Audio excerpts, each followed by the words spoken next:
Welcome back to Detailed, an original podcast by RCAT. This is a show where we uncover lessons learned to help you navigate your next project. I'm Cherise Lakeside, Senior Specification Writer at RDH Building Science, and your host. My guest today is Marco Marraccini, AIA, partner at Abramson Architects with offices in Los Angeles and San Diego. Marco is driven by the collaborative nature of the architectural practice. He sees the complexity of quality architecture as a careful balance of ideas from the client, consultants, specialty fabricators, city officials, contractors, and all other parties involved. In his role as partner at Abramson Architects, he leads various project teams on ecclesiastical commissions, art studios, multifamily, schools, movie theaters, urban retail centers, and creative workspaces. He is also the partner in charge of the Community Plus Mentorship Initiative at Abramson Architects and is currently a co-chair of the ACLA's 2x8 Exhibition and Scholarship Committee. The project we will be chatting about today is the Brick Plus Machine in Culver City, California. At the center of Culver City, a city with a storied history in the motion picture and television industry, a new landmark is rising.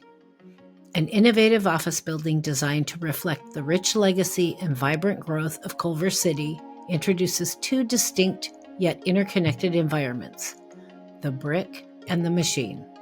Now, let's get into the details.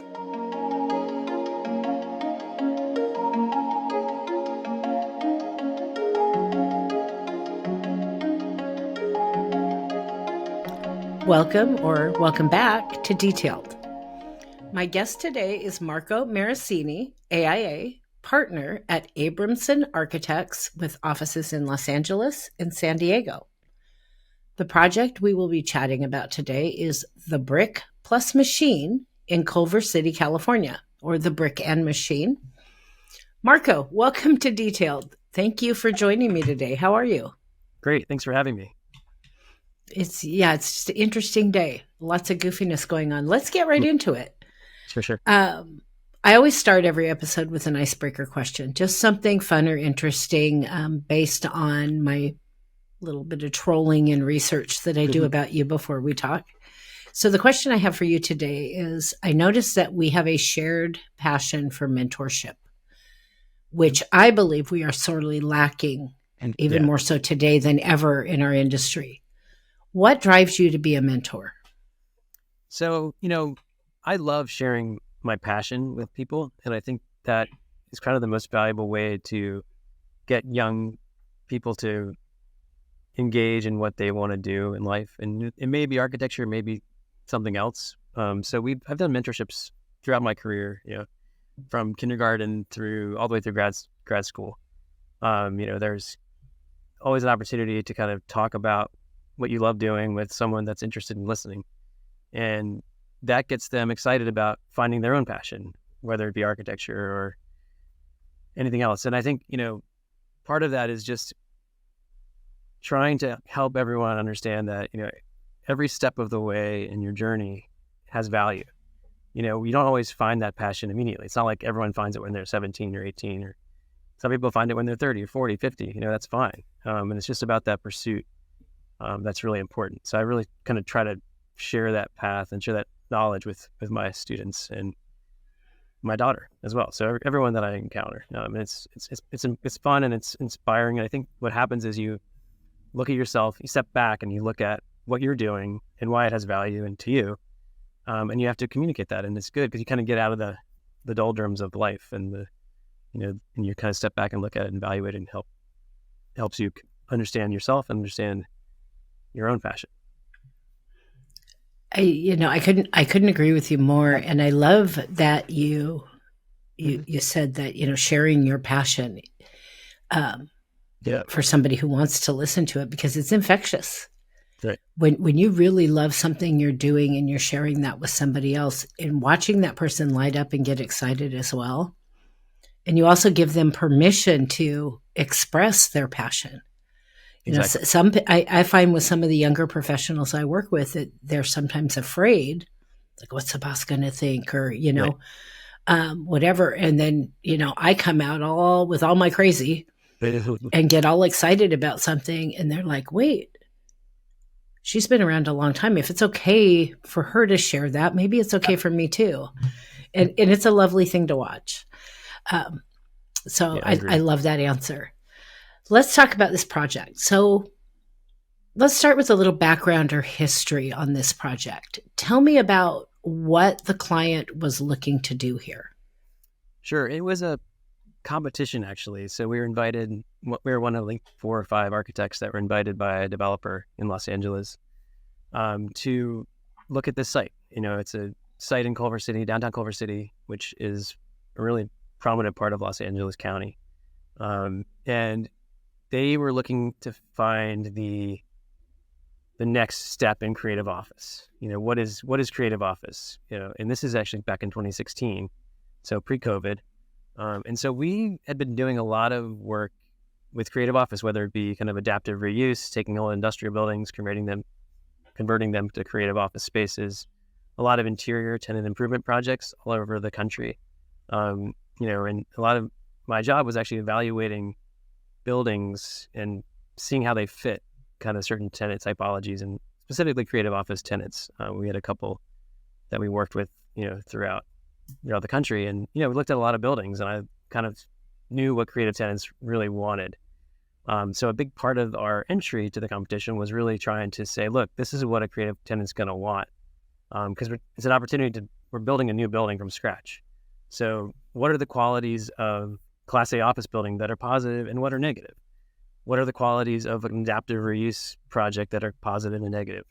And taking all that and putting it together into a new building with all the constraints of the site became the challenge. And so that's kind of how we tackled the problem, and really, I think, demonstrated that our understanding of the potential tenants that would look at the building, which obviously was the goal of a developer, is to lease this building that they're going to build to a high-end tenant, which they ended up doing. So did they end up leasing the entire building to one tenant? Yes, Apple took the nice. entire building. So basically, Culver City has 3 or 4 major tenants: Amazon Studios, Sony Studios, and Apple has a number of offices in the downtown area. And Culver City's not a very large city. It's about 5 miles to the east of the ocean, east of Venice Beach. And it's a great city. The downtown area has a lot of incredible restaurants and some office space, but there aren't too many new ground up buildings being built in the downtown area. There's a lot of historical buildings, a lot of smaller scale buildings. So it was a really special opportunity, and it definitely attracted the tenants that they wanted it to. It sounds like it. Yeah. I mean, I'm just guessing Apple is a good tenant to have. Yeah, pretty good. In relation to the program for this building, what were some of your design goals? What was the vision or vibe that you wanted to create? Because I'm assuming at the time that you were designing it, you didn't know, that Apple was going to be the tenant. So what was the vision? Yeah, so, obviously there are zoning requirements for the site. Part of that is the use. And so we wanted to create like an active street front, with retail, restaurant on the ground floor. That's something that was, I think, important to us in the initial concept. Also looking at different types of tenancy. So obviously the tenant is a creative office type, but there was no guarantee that they were going to be able to lease it out to just one tenant. Obviously that was the goal. And, we have 3 levels of parking below ground. So there's definitely an understanding of what type of tenant would take this building. So we looked at a lot of different configurations for layout, through space plans, and trying to understand how a tenant might demise the space, whether it would be one tenant or 4 or 5. And, through our exploration, obviously, there's a lot of things that came into the forefront. And part of this ties back to what I said earlier about understanding what a creative tenant would want. And that really ties into like maximizing natural light, maximizing ventilation, access to the outdoor space. This is Southern California. And the great thing about Culver City is we're only 5 miles from the ocean, so we still get the ocean breeze, you still get that cooling effect.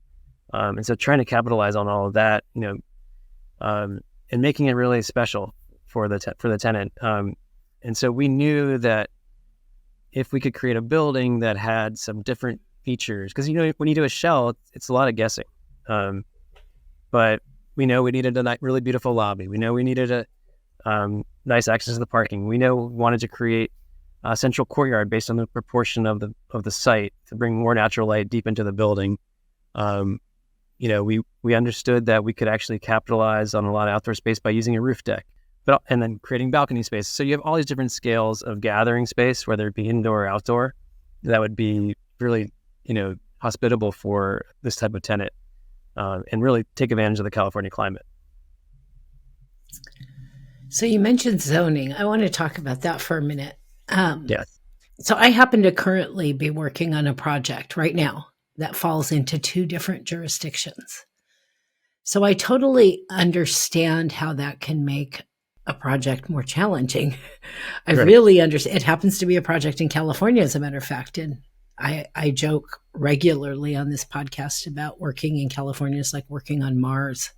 Yes. Because, in a good way. I mean that in a good way, but there's a lot more requirements typically.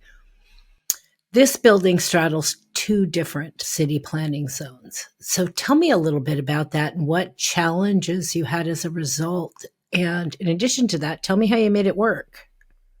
Well, actually, it became kind of the impetus for the design concept. There are 2 zones on the site. One is to the north. The site is basically oriented kind of 45 degrees off of north. So we say north, but it's kind of northwest. But the northern portion of the property is zoned commercial general, which allows for a 4-story building about 56 feet tall. And the southern portion of the site, which is the majority of the site, is the southern portion, is commercial downtown, which allows for a 3-story building, 44 feet in height. So inherently in this design of the building, we had to kind of reconcile with that. And one of the bigger challenges was the demising line between the zones was not perpendicular or logical. It was arbitrary and diagonal and weird. So it led to kind of a weird shaped building. So one of our first asks, which actually led to a lot of city meetings and agency reviews, was to rezone, or to do a zone map adjustment. So rather than having this line that cuts through the site at an oblique angle, have it be perpendicular to allow for a little bit larger commercial general portion of the site, which allowed us to kind of rectify the design.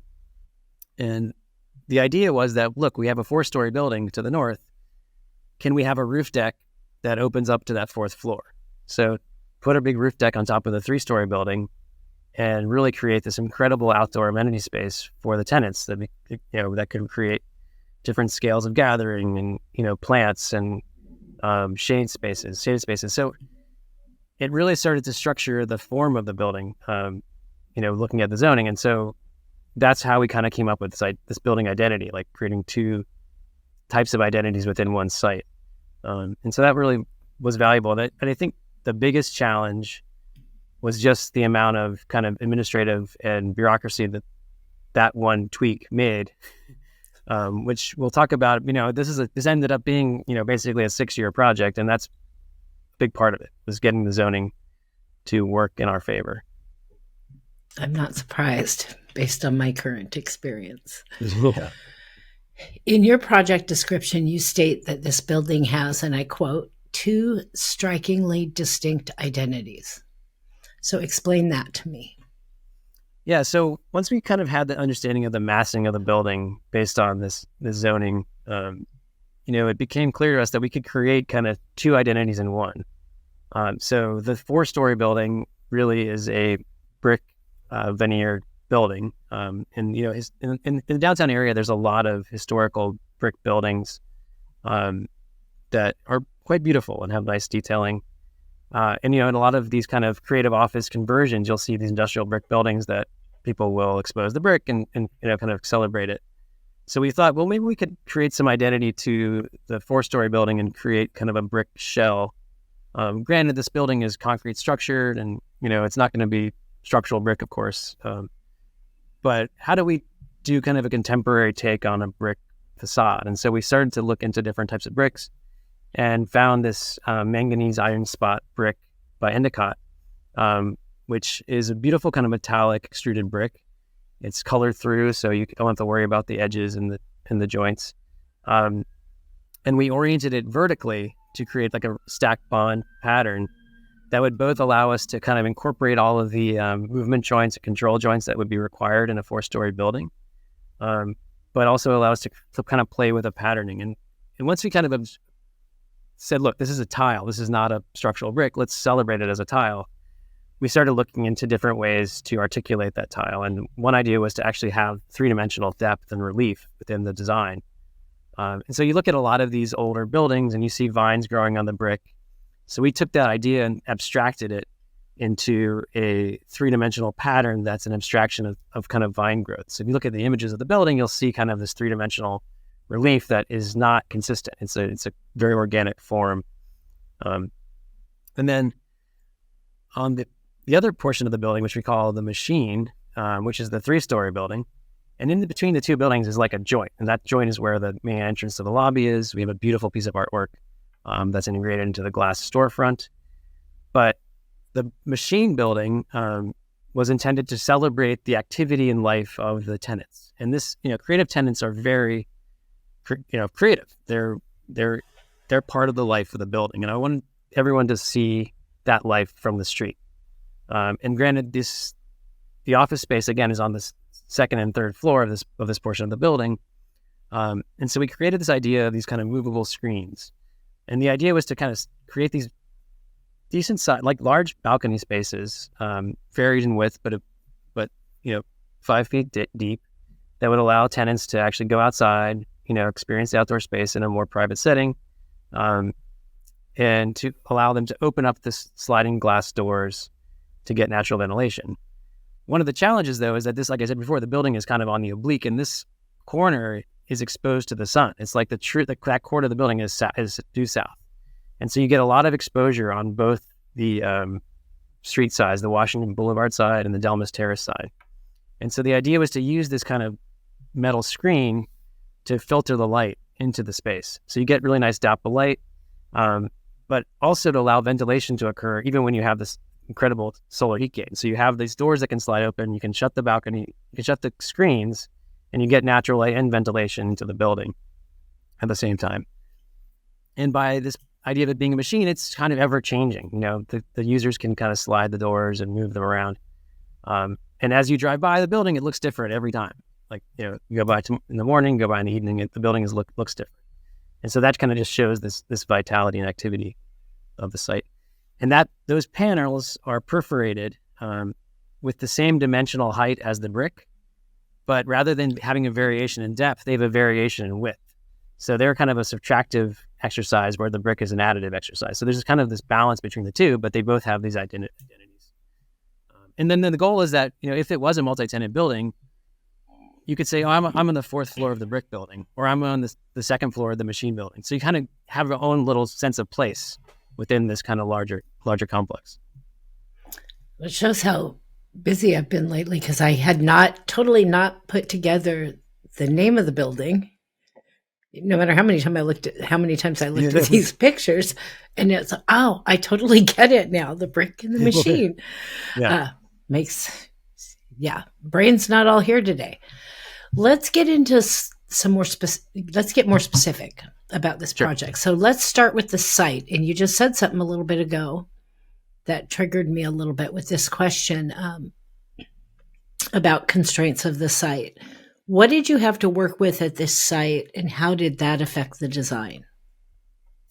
Yeah, it's really a product of the site, the design. I mentioned the zoning aspect of it. I mentioned kind of the solar orientation. It's the building, the city of downtown Culver City has kind of a rhythm. And so we wanted to pick up that rhythm within the facade. So we did a lot of analytical drawings, understanding the kind of adjacent buildings. And so that kind of helped us understand how to kind of create kind of rhythm in the design of the facade, beyond the kind of experiential side, but just the idea of like seeing it in context. I also mentioned the kind of idea of tying some of the concepts of the brick into the context as well. But the biggest factor in this project when it comes to the site, I think is really ties to kind of sustainability and ventilation. So understanding that kind of the ocean breezes, understanding solar rotation. So how do we get a lot of natural light deep into this building, and a lot of natural ventilation deep into the building without impacting the overall kind of goal of maximizing the site for usable square footage, right? So it's kind of a balancing act. So carving out this big courtyard in the center of the building, which basically kind of further defines the two buildings, the brick and the machine, because you can see in the courtyard that the brick portion of the building, the brick building is highly visible and the machine is highly visible as well. And by carving that out, we can create this kind of natural ventilation from the street side through the courtyard. And then at the same time, get a ton of natural light into the space. Because this is Southern California. You have a lot of sunlight. And so how do we get a lot of that deep into the building so you're minimizing your need for artificial lighting during the day and also just improving the quality of the environment. The other kind of factor is just the fact that it is in downtown Culver City, so it's a very walkable neighborhood. And so we wanted it to feel like it's this natural evolution of the city, right? So it doesn't feel like something foreign that was dropped into the context, but at the same time, it feels fresh and new and exciting.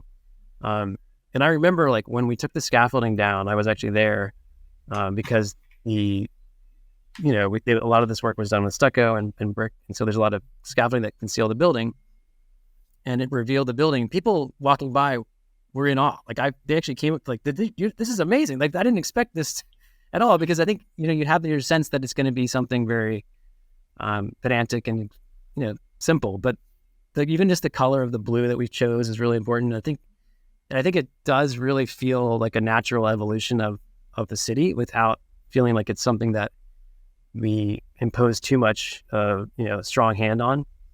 So it is really finding that balance.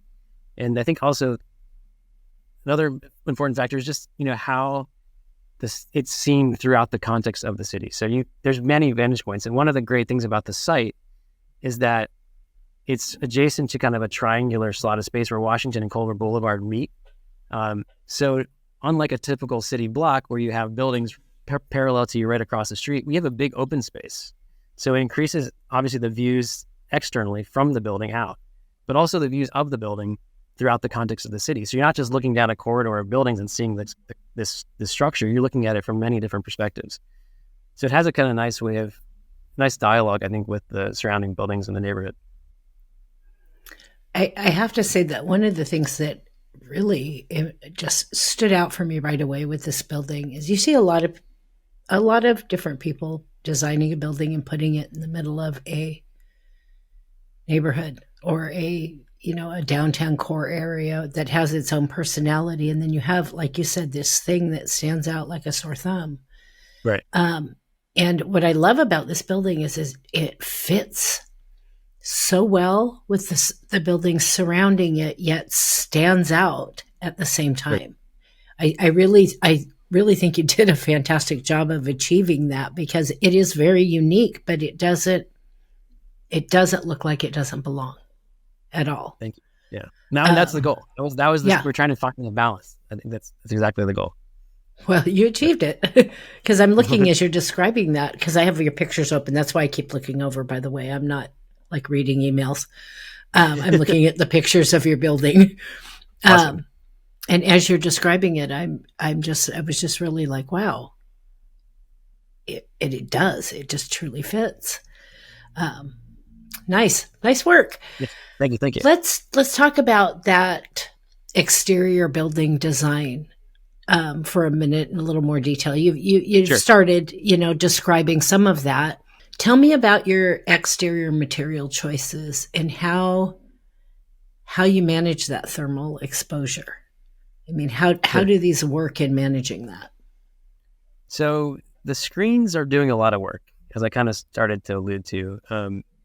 Number one, they're providing a lot of the character of the building, to be honest, because they are blue and they have a very varied perforated material. They're creating this kind of dynamic nature to the building, but they're also really functioning to allow the users to really capitalize on natural light. Think about most buildings. When you need when you have direct sunlight coming in, you need to shade yourself. You have to incorporate a lot of kind of mecha shades or solar shades within the glazing. And a lot of buildings are just all glass and they just deal with it that way, right?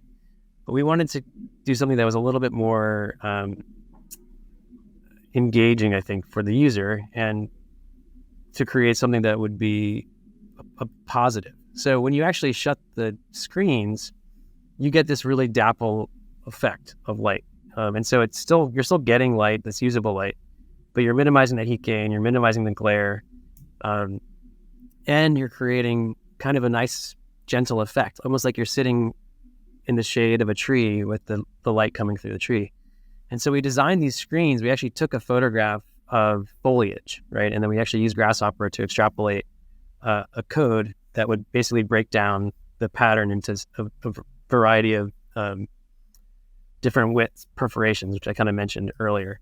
And that effect does create this dapple effect. And it's because it's kind of arbitrary in a sense, it relates a bit more to nature than something that would be more geometric or repetitive.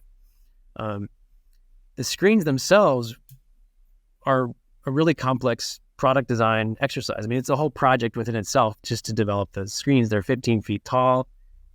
They're relatively massive. I mean, but you can move them with a touch of a finger. So they were developed in collaboration with a company called Architectura here in Southern California. And we did mock-ups. We did I think 3 or 4 mock-ups. I made a bunch of physical models. We did all kinds of things to really understand how these would work. And, a lot of it's trial by error. A lot of it's like, understanding how to select the right hardware for the sliding mechanism. But making those work was probably the biggest challenge on the project, because it actually had to, we didn't want them to get stuck. We didn't want them to be easily moved. We don't want people to cut themselves when they were touching them. So we ended up going with a powder coated aluminum. They're all laser cut panels out of aluminum. They're pre-assembled in the factory and fully powder coated. So the powder coating actually provides a little protection from any of the sharpness. So all the holes are large enough that your fingers don't get stuck. You won't get cut. So yeah, even just figuring out the size of the holes was a big evolution that we took many, many, many steps. They originally were much smaller, but I think the great thing is that you have this basically usable piece of the building that moves, that provides actual intrinsic value for the users and becomes part of the identity of the structure. The bricks, I think I mentioned earlier as well, we probably went through 45 different types of brick and before we kind of settled on the one that we selected. But I think part of it is finding the contrast, right? Like even like I kind of mentioned this balance between these two sides where you have the brick, which is basically the same vertical proportion as the perforations of the screen, but we wanted the color and the tonality to kind of provide the baseline for the design, and then the blue of the screen is kind of the pop color and a bit of contrast to this kind of metallic dark brick that we ended up selecting. Did you do anything with the glazing at all to also help manage the heat gain?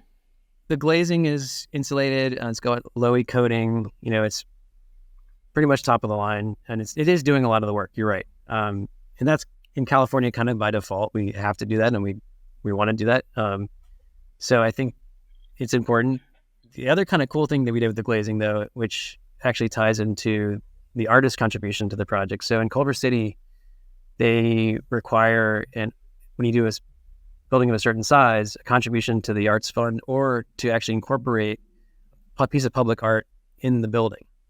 And so we actually ended up working with an artist, Veronica Kellendorfer, on a piece at the main entrance to the building, which is really cool. I mean, the actual glass was she does beautiful photography, and then basically takes those photographs and transports and her prints them on glass, to be simple.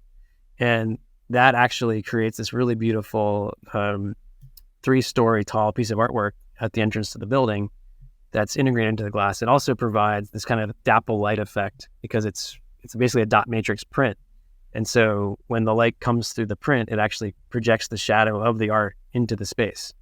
So it has good kind of a similar dual factor effect, and it actually has this big cactus that's kind of projected into the building, and then a lot of the landscape that we developed came from that cactus in our photograph. So we have a lot of cacti throughout the different gardens in the building. So it's kind of the idea is to kind of get all these themes to tie together in a consistent way.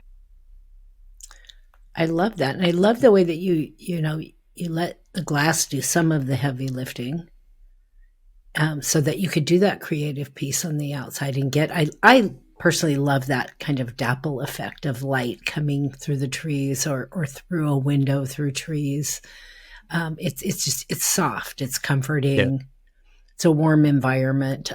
But it is hot in California. I'm going to be in LA in August. And I'm like, why did I choose to go to LA in August? Because I live in Oregon, and not that we don't get some hot summers, but it's not LA. But no, I think that's just such a fantastic way to get that effect and that kind of vibe and feel that you get when you're sitting in a room with that coming in, without having to be scorched earth from the temperatures in LA in the summertime. Yeah, and I think the biggest part about California, Southern California, is that if you're in the shade, it's wonderful. The sun is intense. You melt in the sun. But if you can create shade or kind of, because especially when you have the ocean breeze, it can be quite nice throughout the year. I'm actually originally from the East Coast, so I have a specific appreciation. Grew up in Virginia, for our climate here in Southern California, and I really feel like the more we can capitalize on it, in our projects, the better. And that was, part of the impetus for this project, obviously, which is with all the outdoor space, create usable outdoor and shaded space.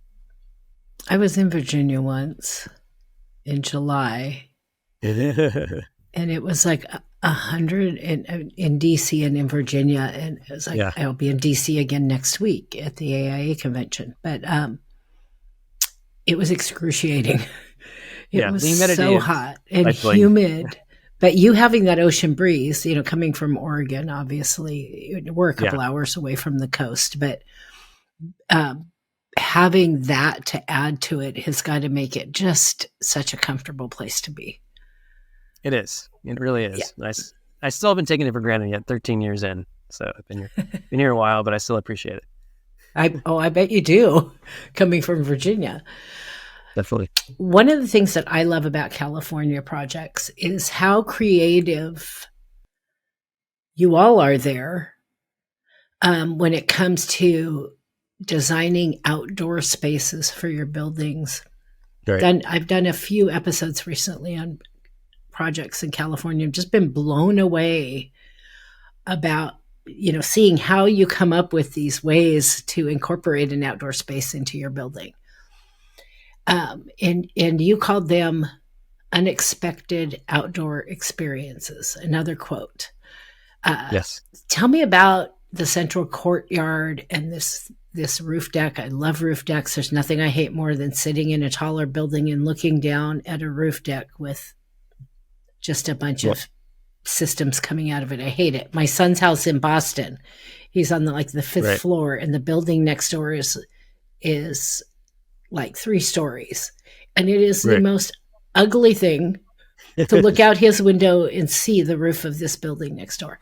So tell me, because I'm looking at the roof deck right now. I can't see the courtyard in the picture I'm looking at, but that looks like a great place to go hang out. So tell me what you did there. That's the hope. I mean, basically, we had a big roof, and how do you make a big roof feel like it's something more than a roof? And so the first idea was to create kind of a perimeter garden along the edge of the building. So kind of defining the roof garden space itself. So when you're on the roof, you're looking over plants at the city. You're not looking at the edge of a building. You're looking at basically planters, almost like you're in a meadow. But you're in a meadow elevated 3 stories above the earth. And the views are spectacular. There are views of the Baldwin Hills. There are, it's really just quite beautiful. But again, then you have this big space, and how do you use that space? And so we're thinking as a creative tenant might think, and there might be value, and I think there is value, in creating different scales of gathering space. So there are some larger spaces in the courtyard or in the roof deck that could be used for larger events. You could even project images, movies on the wall of the elevator tower. There are smaller spaces, and these are all kind of defined by planters. So it's not like there's walls and structures in the way. It's just different levels of planters and cacti and trees.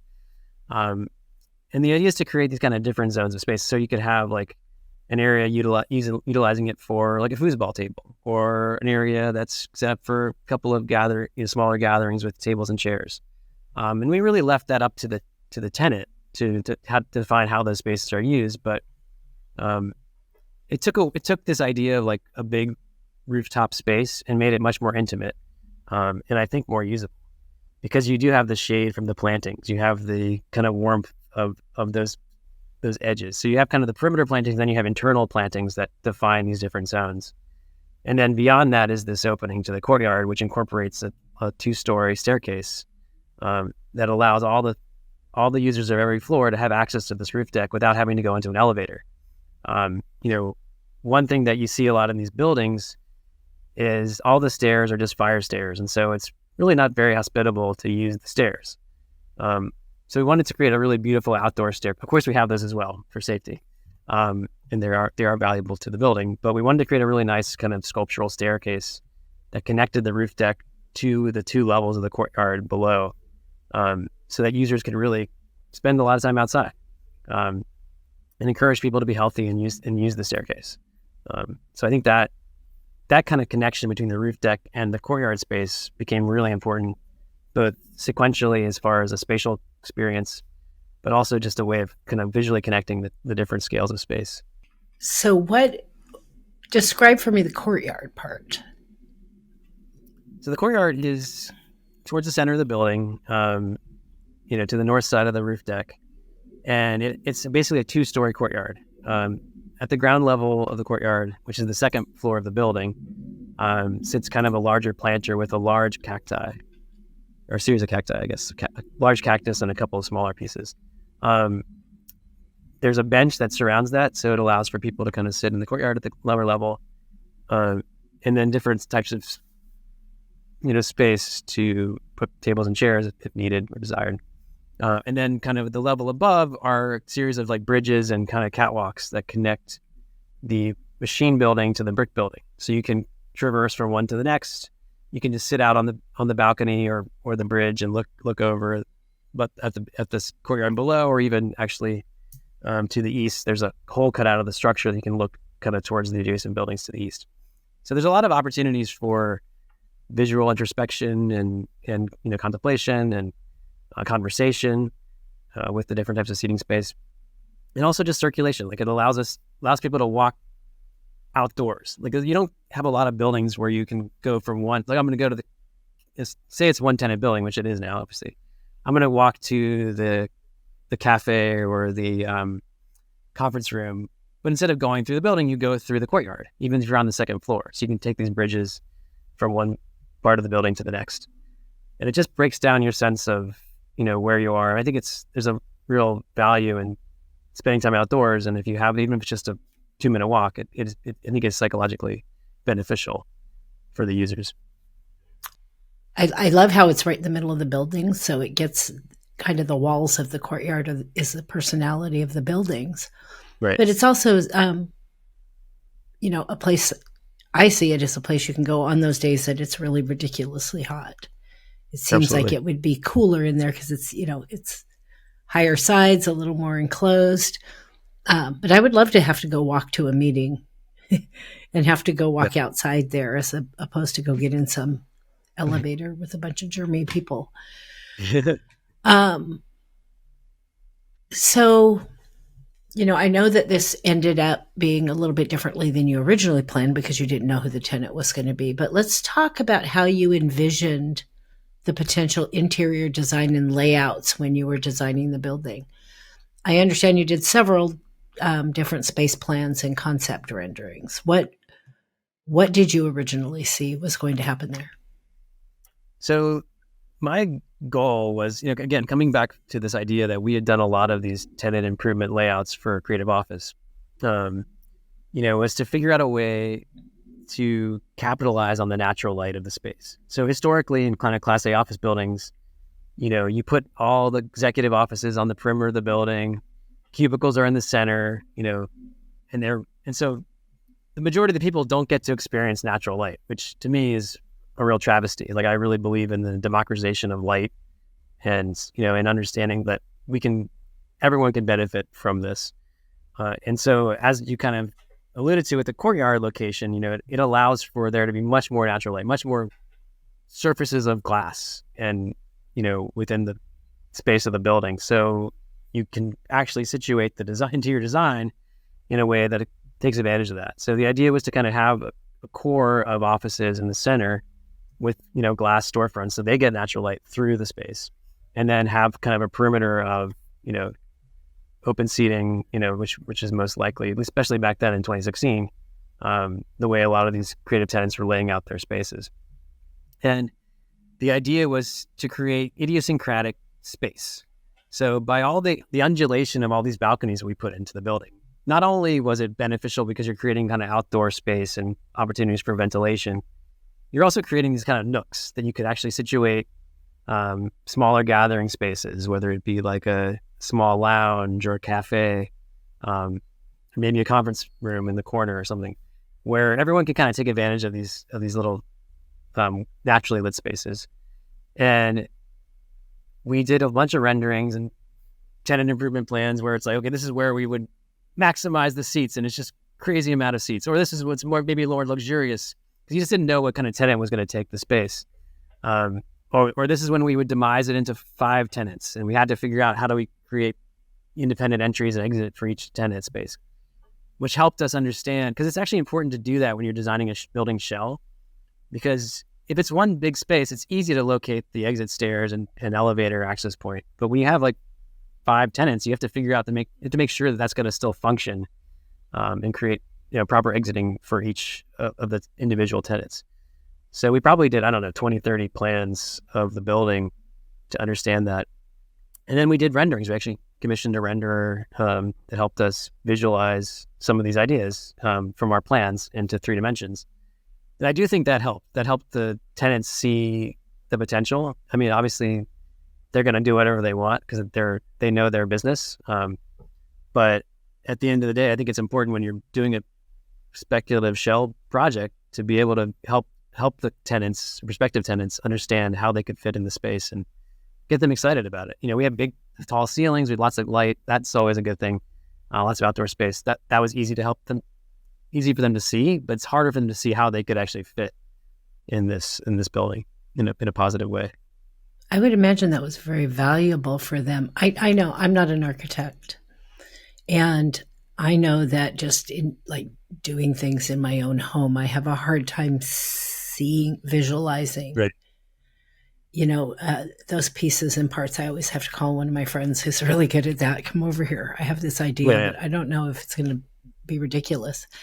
But I know that if I was a client for a building like this, I would kill to have all these different concepts to look at, to, if nothing else, give me some ideas and see that they would fit. So I'm sure they, regardless of what they ended up deciding to do, and like you said, it's Apple, they can do whatever they want. But I would not be the least bit surprised if some of those ideas you shared with them ended up getting used. Yeah, I hope so. I think it's true. I think it's part of the process of communicating ideas to your client, your tenants. It's demonstrating proof of concept, right? Like, you don't want to just say it's going to work. You actually have to show it. And part of that's showing it to yourself, because if you don't show it to yourself, you really can't truly believe it. And that's the beauty of design. Like, we have so many tools at our disposal to analyze and develop and iterate different ideas. And the more that we do that at the kind of early stages of the design, the better the project will function, in the long term, because you don't know, and who knows, maybe in 20 years, 30 years, that'll be a different tenant. And it'll be used differently. Maybe it'll be used exactly like one of our early space plans. Who knows? So it's just good I think it's also like you're being a good steward to the earth by creating a building that can function in many different scenarios, because it's more likely to last. And that's the most important thing that we do, is we build buildings that will last. So hopefully that's the case for this. Exercises like that are never wasted time. Even if you don't end up using one of those concepts on that particular building, you've learned something in doing that you may use in the next building you're designing. Exactly. So it's never wasted time. But I'm about to go down a rabbit hole because you made me think of something while you were talking about in this space. So after the recession in 2008, I actually ended up moving over to the MEP side for a while, out of architecture because nobody was hiring, and I worked for our MEP consultant for 6 years.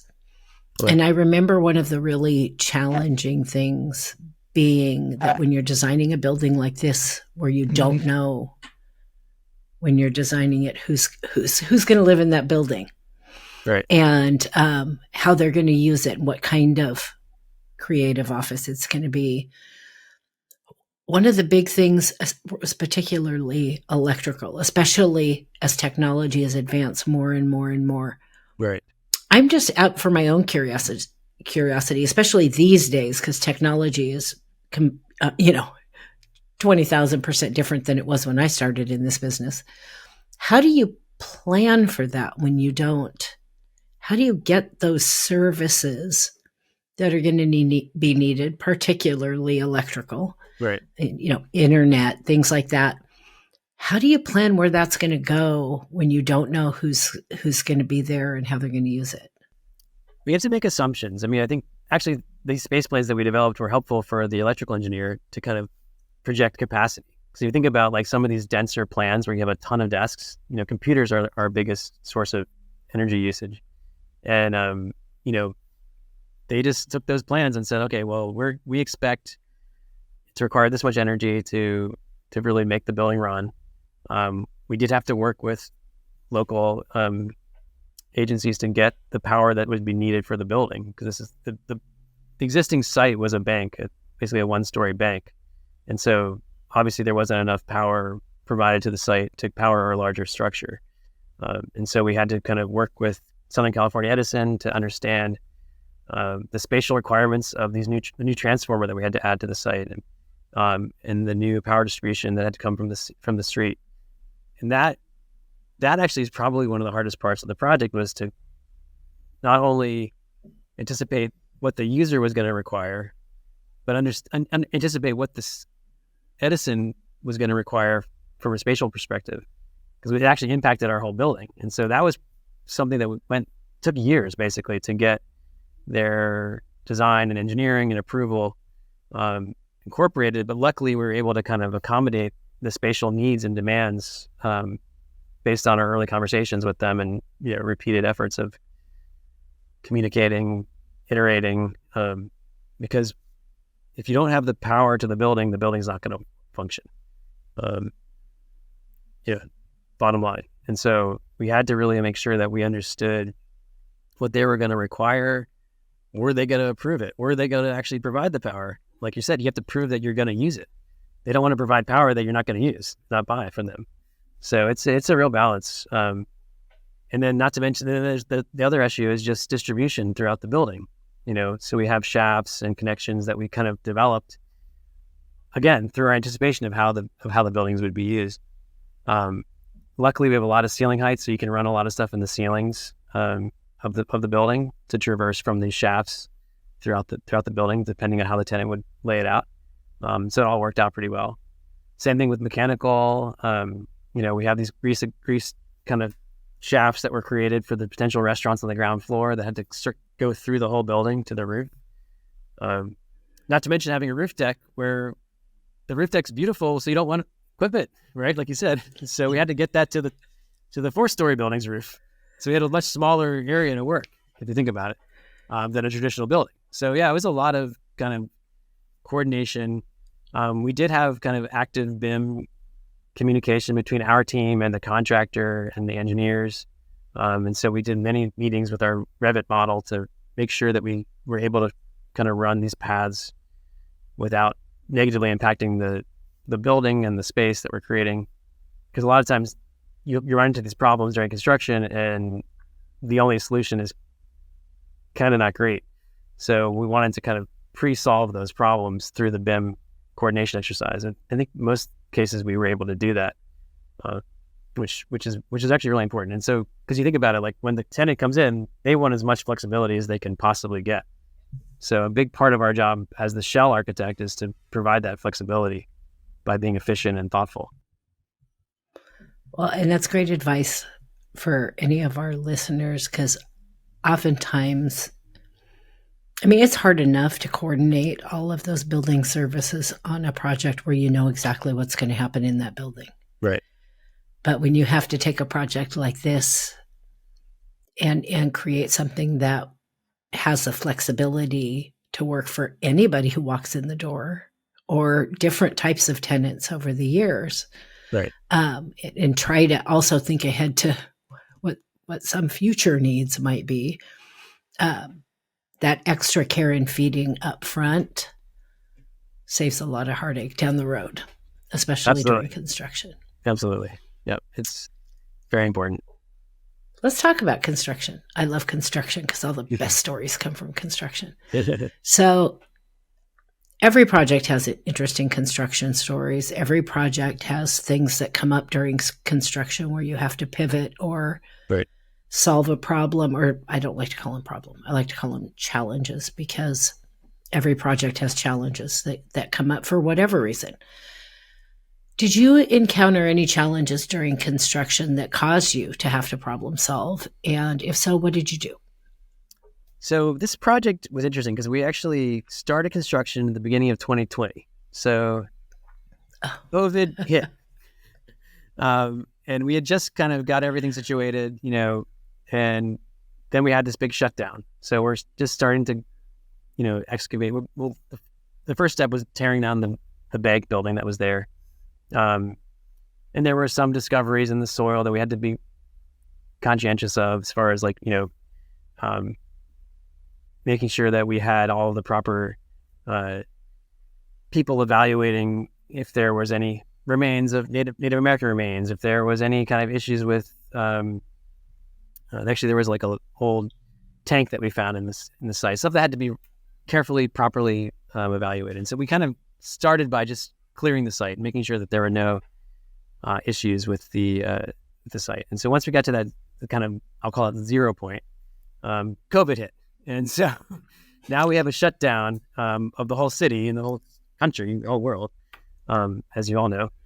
And the big question was, how are we going to move this forward? Luckily, construction was considered an essential service, so we were able to continue.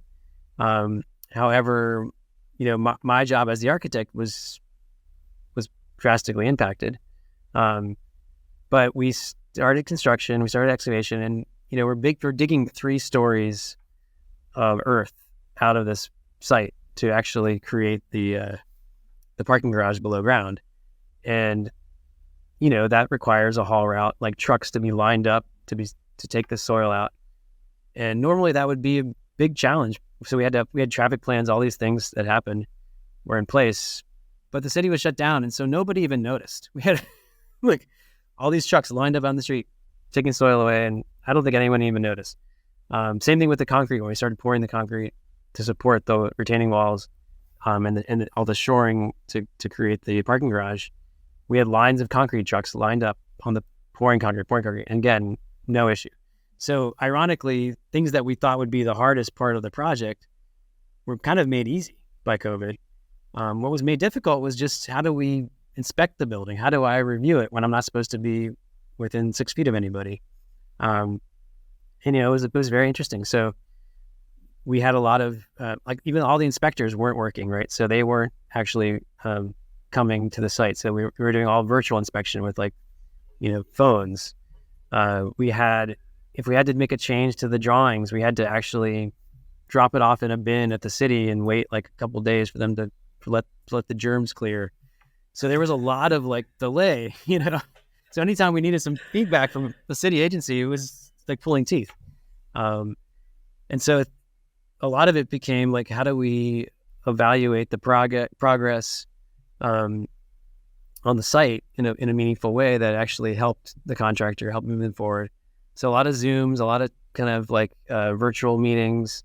I did start going to the site within a month or two with masks and everything else. And but yeah, it was very different because I like to be very hands-on and connected with the contractors.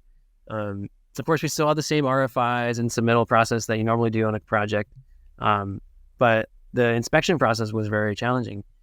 And as the kind of project moved more, down the way, things started opening up. It became a lot easier. It took about 18 months to build the building. So from start of construction to completion. So we finished in 2022. One of the biggest challenges that came up was actually in reviewing the brick. So as we mentioned, this brick cladding is incredibly detailed. Like there's no pattern. It's completely manufactured by, our brains. And so we created these kind of drawing maps that shows, okay, this is where the brick needs to be 1 inch, this is where it needs to be half inch, to kind of to create this pattern. And that's all well and good, but in reality, you're out, the masons are out there installing this brick for months, and they had to kind of do this behind the scaffolding, behind the kind of protection. And so there was no way for me to visually inspect it without just crawling around the building. And so what we tried to do is create this map, physical map that they could follow. And I would go up there once a day, walking around the building on the scaffolding, looking at all the different conditions and pointing out things that needed to be changed, because it was such a piece of art. Like it was almost like creating a mural on the building, that it needed that level of conversation and communication. Not to mention all the control joints and movement joints that had to be incorporated and integrated to make it really feel like this kind of cohesive pattern, not to feel broken up by these additional joints. So there were just a lot of kind of physical review at that point. So luckily at that point we were able to do that in person. So I think about it, if the project had sequenced differently, we would have been in big trouble. Let's say we'd started like 6 months earlier. So in a way, kind of the timing of it actually worked out pretty well. And, I think really the great thing about the project was we had an amazing team. We had a great client. It was very collaborative, and we really formed a strong bond during construction. Because if you think about it, a lot of us, that was the only socializing we were doing was together on this project, otherwise we're at home with our families, and then like I would drive to the client's backyard and show them material samples for approval, and like all that stuff was made so much more difficult by COVID, because normally you just all meet at the trailer, look at the material, sign off. Now I had to like take special trips and do all this extra stuff, and but it allowed us to get that much more close. And I think it's like we kind of all went through the battle together and really felt like this was a project that we did as a team: the contractor, the client, the architect, the consultants, the subcontractors. We really all rolled up our sleeves and worked together, and through kind of a difficult time, but created something really special that we're all really proud of. Hey, I think that's the first time I've heard a construction story during COVID, and I've heard quite a few where, not that anybody ever wished for COVID or wanted that to happen, but where there was at least some kind of positive effect for somebody. It was happening anyway. At least that afforded you the opportunity to get that, because I was not aware of the underground parking garage when I wrote up the questions for this interview. I missed that. And that takes a long time to dig 3 stories down and get that ready to go, and to have nobody in your way. Right. Just makes that go a lot more smoothly. But I also love that the whole having to go through COVID, I think that kind of forced a lot of people to kind of reevaluate the value of these relationships. Right. Team relationships, whether it's your own team or the whole project team, and maybe working a little bit better together, because I've seen that in more places. They were doing crazy stuff in my office. They were going out and doing site walks with iPads, and here, look at this, with somebody else back in an office, because nobody can be near each other. But right. that having to kind of get outside your box and figure out how we're going to make this happen, how are we going to work together. I'm hoping that after all that is said and done, that has, bled out to continued practices like, hey, this taught us a lot. Maybe we should keep working that way. I think so. I think it has. I think, that's always been my philosophy for construction from early in my career, is to try to build, really a team kind of community on the projects, especially during construction. During design and engineering, that's more traditional, that you're one team. But when you get into construction, sometimes it can be a little bit of a battle, which I don't think is always a good thing. I think it's good to really say, look, we have a common goal of making this project as good as we can make it. We're all human. We're going to make mistakes. Let's work together to figure out the best way to make this project turn out as well as it can. And I think it's just about kind of following that spirit from the start of construction through completion that leads to the best projects. I just don't think it's reasonable to be argumentative and combative between the teams when your goal is to actually do the same thing. Think about it. And I think that, if you can start the project that way and kind of keep it like, whenever I go to the site, I talk to the subs, I give them compliments. I show them the renderings. This is what we're building. Like, we're not, and I know you're focused on the control joints of the stucco right now, but we're building this great vision together, and you're a key part of it. How do you kind of, share that? Again, it goes back to this mentorship idea of sharing passion. How do you share your passion of the project with every person on the project? Like, this is a huge team that takes to build a building, and everyone has a really important value add to the project. And the more that you can kind of build that shared passion and shared goals, the better the project will be, and the happier everyone will be working on the project, and the more pride you'll have in the work that you're doing. I think a lot of times people just don't know what they're doing. They're there to do a very small, in their opinion, portion of the project. But that portion of the project has a huge impact on the success of the project. The framers, the stucco guys, the brick masons, all these people, everything they're doing, at the end of the day, makes or breaks the project.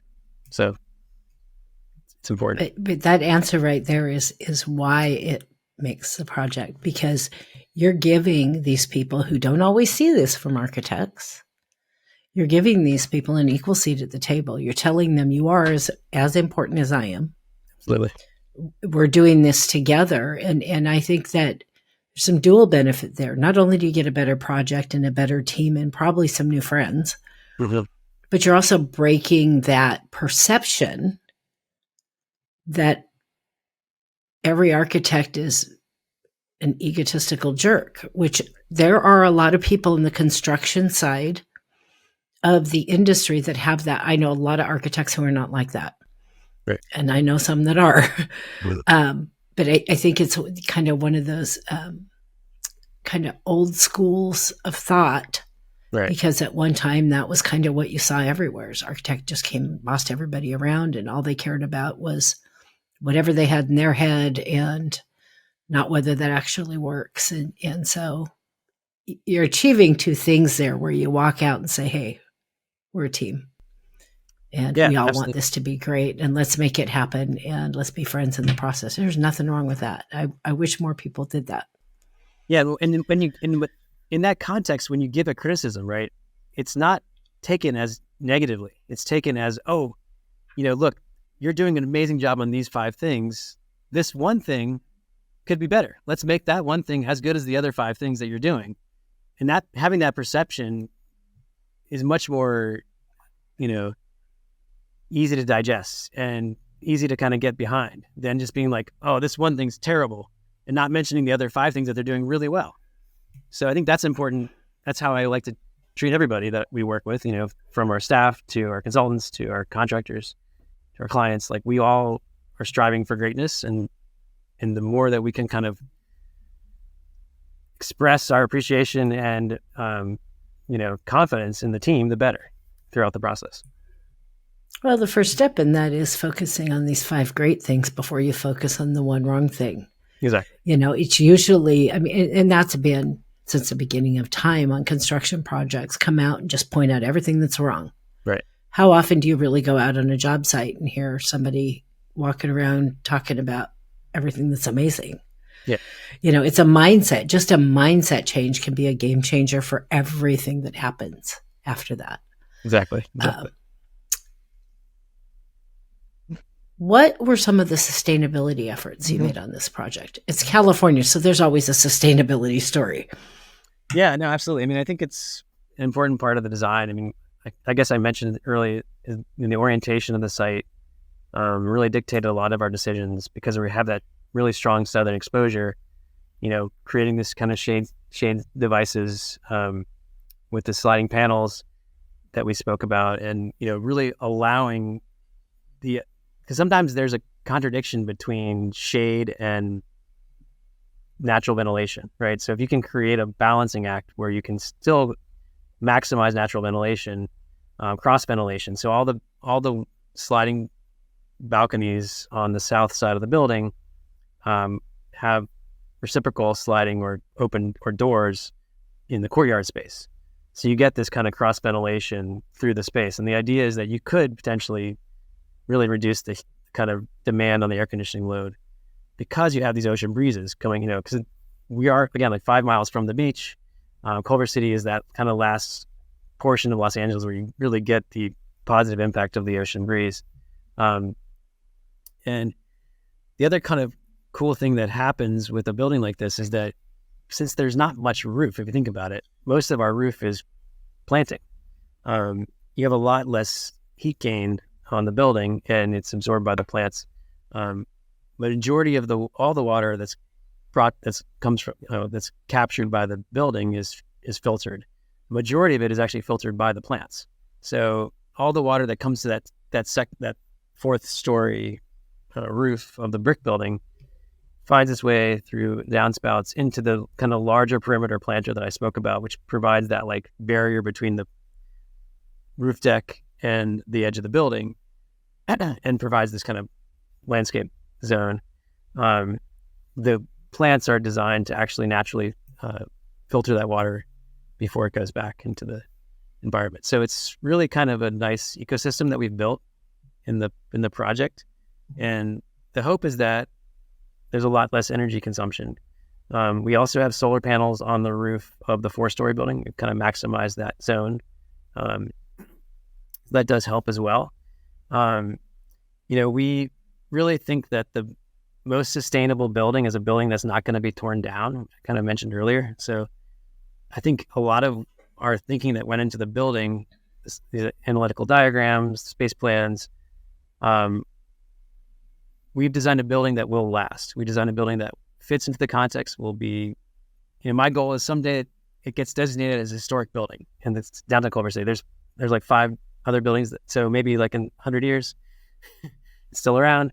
And so if you can build a building that's going to last, like there's a lot of embodied energy that comes to digging 3 stories of dirt out of the building and pouring concrete, shoring and walls to support that, and all the traffic and gas and stuff that goes into the making of the building.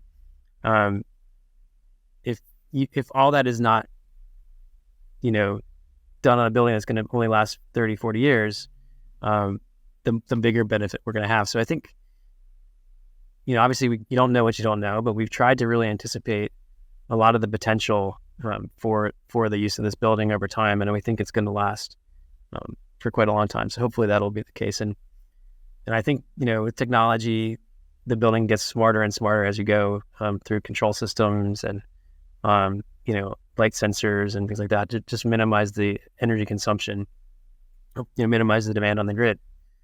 So I think it's been a good experience. And I think the other side of it is really just the idea of creating like a healthy building where people are benefited by the structure, by their experience in the building. They're not going to a place that is kind of disconnected from the outdoors. They're going to a building that's, I think, very psychologically healthy as well. So I think that actually helps with the longevity of the structure itself as well. I think that's a piece that I don't know that we talk about enough when it comes to sustainability. People get really focused on the solar panels or the water reuse systems or some of those things, all very important. Right. And I just did another interview where it was they called it a radical reuse project, not just adaptive a radical reuse. And one of my questions was, why did this is a lot of work here to make this happen in this, a structure that had been abandoned for years. Why did you choose to do this as opposed to ripping what was left of that structure out and building a new one? Right. And it's the same kind of thing. It's like, how can you use what's already there? Or how can you build something that will last? Think about that from day one. I want to build something that will last 100 years, not just build this thing in this budget and whatever happens 20, 30, 40 years down the road is what happens. Right. Not having to continually tear down buildings and rebuild them is just as important as any of the other efforts that we make. And I'm seeing more and more people thinking about things like this. I think it's critical because that's where the energy is spent, is building that building. So if you can do it once and do it right, that's going to have a pretty positive impact. And the buildings can always be improved too. That's, as you see with the Radical Reuse Project. I mean, that's something that we anticipate happening. We want the buildings to grow and improve over time. Like our job as architects is to kind of plant the seed. You're starting the life of the building, but it's the users and the owners and the community members that are going to make the building succeed or fail over the long period of time. And we hope that what we are doing inspires everyone to actually take a lot of care in the buildings that we've created and make them last. I think it's so building a building that's going to last 100 years, there's likely some extra costs in putting those kinds of materials and systems in that building. That's true. To have it hold up. And so it's a testament, I think, to the architect.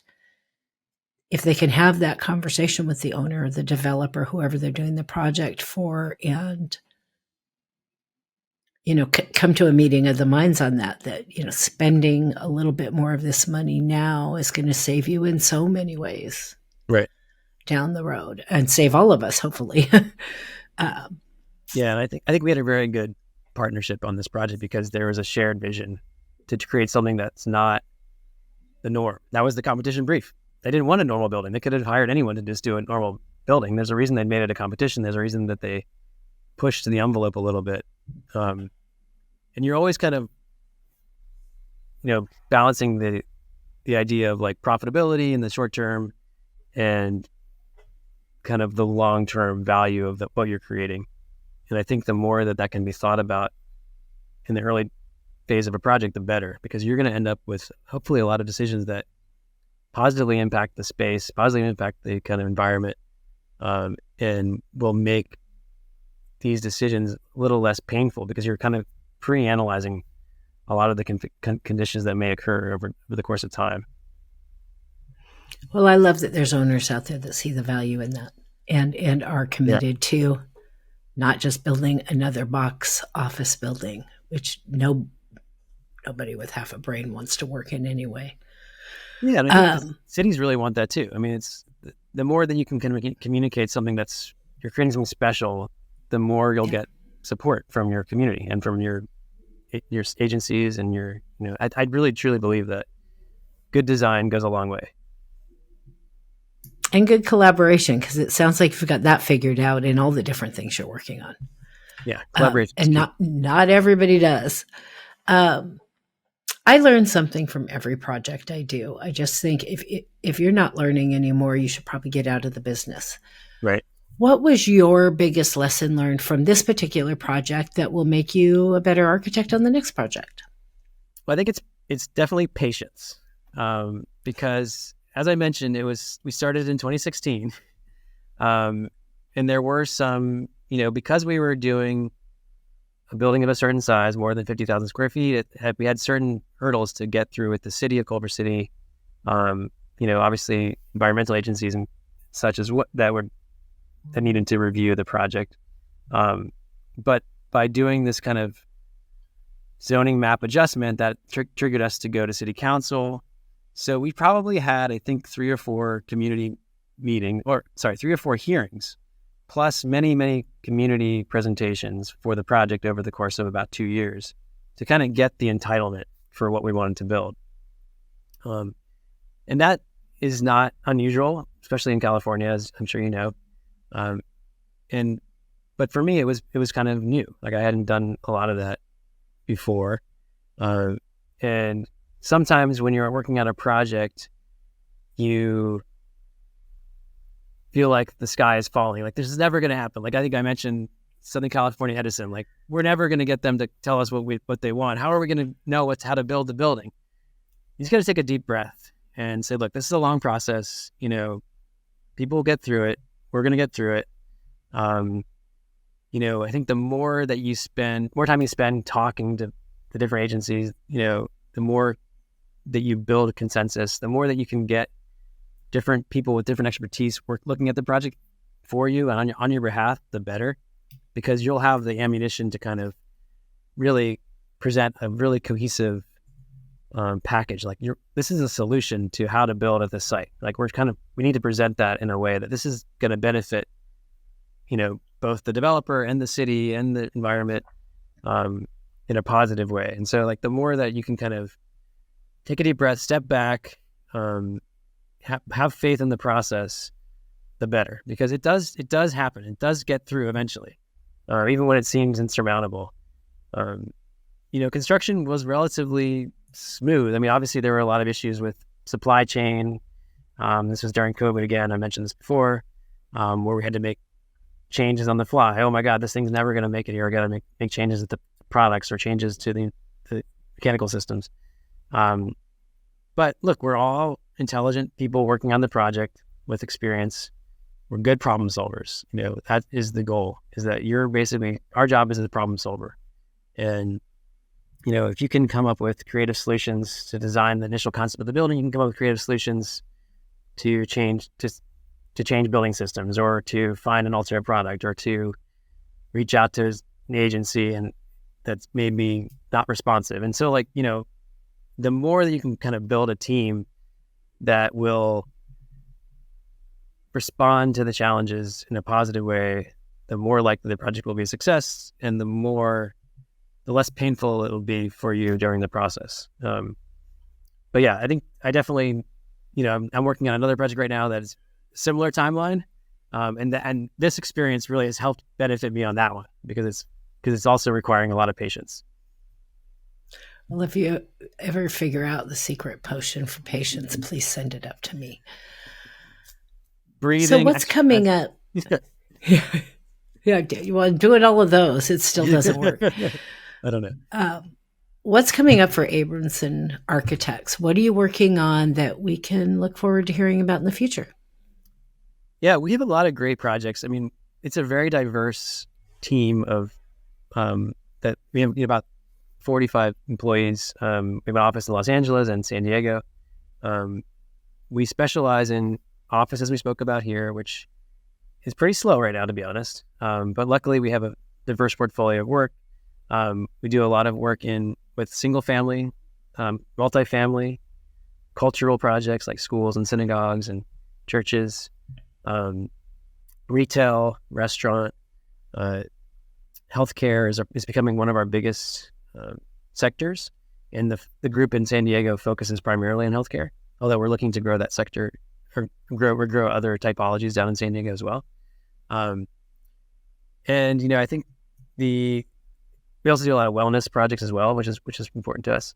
But what we're trying to do is create a common thread in our work. So even though they're very different typologies, a single family house versus a church or a school, but if all the projects kind of relate in a positive way to the community, and relate in a way in our process of thinking, everything we've spoken about on the Brick and Machine can go into a project of different scales, whether it be a retail interior project or a medical office building.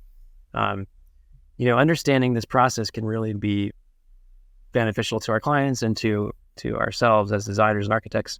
You know, personally, I have a lot of great projects that I'm really excited about, but one of them that I've been working on, which I kind of alluded to, is a early childhood center at Stephen Wise Temple. It is about 30,000 square feet of indoor and outdoor space, playgrounds, outdoor classrooms, outdoor gathering spaces, indoor classrooms, offices, social spaces.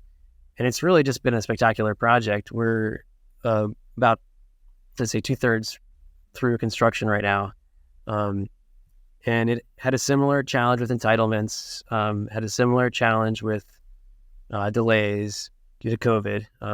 That was actually developed during the design, and the kind of entitlement process happened during COVID. So a lot of the delays of the project happened because of the kind of administrative backlog at LADBS, and and so that project is now moving forward. I started that one in 2018, so we're hoping to finish it this year in 2024. So again, another 6-year project, but it's really exciting. It's going to be transformative for the campus and for the Jewish community at Stephen Wise, and also it's also been a real exciting project for me personally, just to kind of look at new types of buildings. It also has a lot of outdoor space, as I mentioned, roof gardens, shade structures.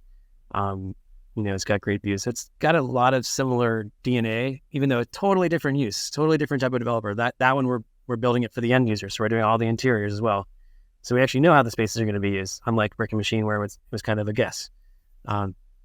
So it's very exciting. We do have some really great renderings of the building, but there's nothing better than the construction process. And this weekend we're installing some of the major structure to the building, so it's really exciting. So I think as we kind of develop our firm and our portfolio, we do really see these common threads that are important to us. And in our selection of the project, and our kind of collaboration with clients, a lot of these values and themes that we've spoken about today are important as we grow our firm and into the future. I'm really excited about what we're doing, and really proud of everybody on our team. We have an incredible group here that we all work really hard, and do everything we can to make these projects as special as possible.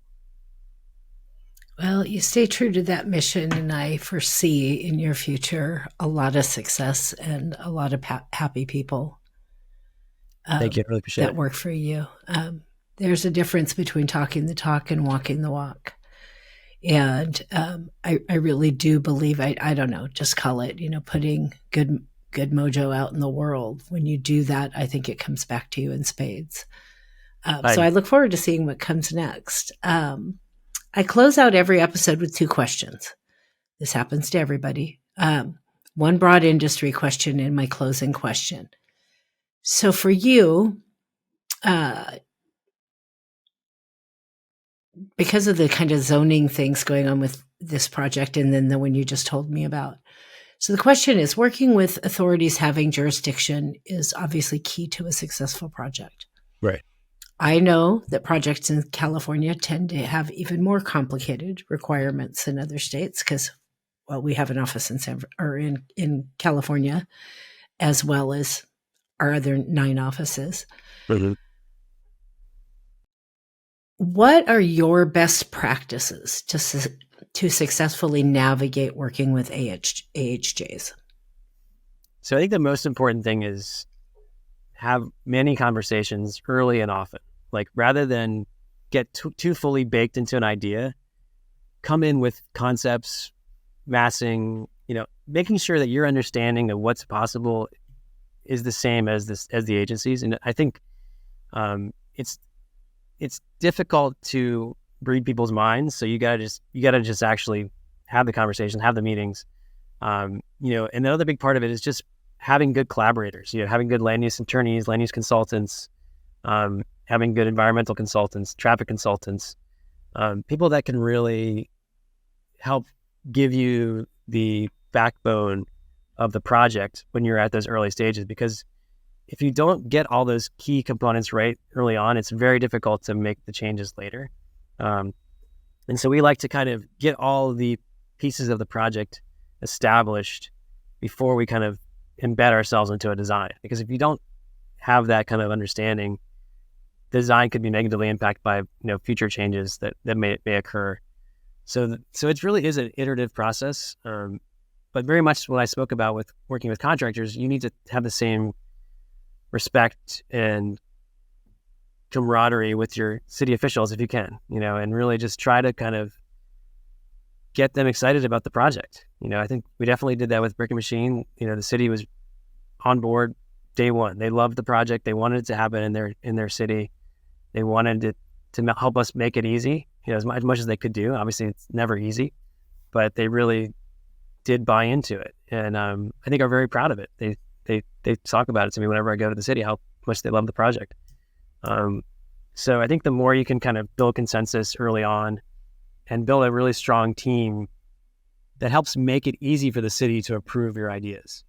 Sometimes they just need the proper presentation and the proper perspective to help. So in a way, you kind of help them make their job easier by giving them the information, giving them the kind of support that they need to be able to back your project. I think it's also important to meet with the community, to actually have conversations with your community members, that are impacted by the projects. We do a lot of community meetings. We do a lot of outreach, where you're not just a name on a business card. You're actually a human being, right? You're someone that's coming there, talking to them, listening to them. And I believe that feedback can make any project better. Like if you get that early feedback, you can certainly make your project better by incorporating it. Maybe not literally, not exactly, but by listening and making your project better and explaining why what you're proposing is the right solution early and often.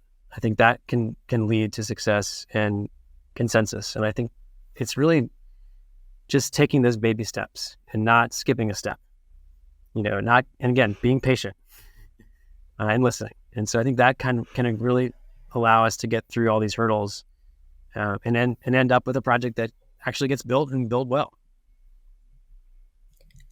You've said this in one way or another a couple of different times in this interview, and this piece of advice I got years ago keeps popping in my head when you're talking. And the advice was, if you want to sell something to somebody, you want to get them on board and you want them to see your vision, what you have to do is show them how it's beneficial for them, how it's going to make the world a better place or make their neighborhood better, their environment better. Not come in and say, look at my, it's all about me. Look at my cool idea.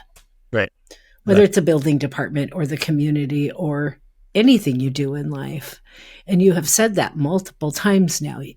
When you do your homework, you make sure you have all the facts and you come in and say, here, look how great this is going to be for this community and how it's going to benefit in all these different ways.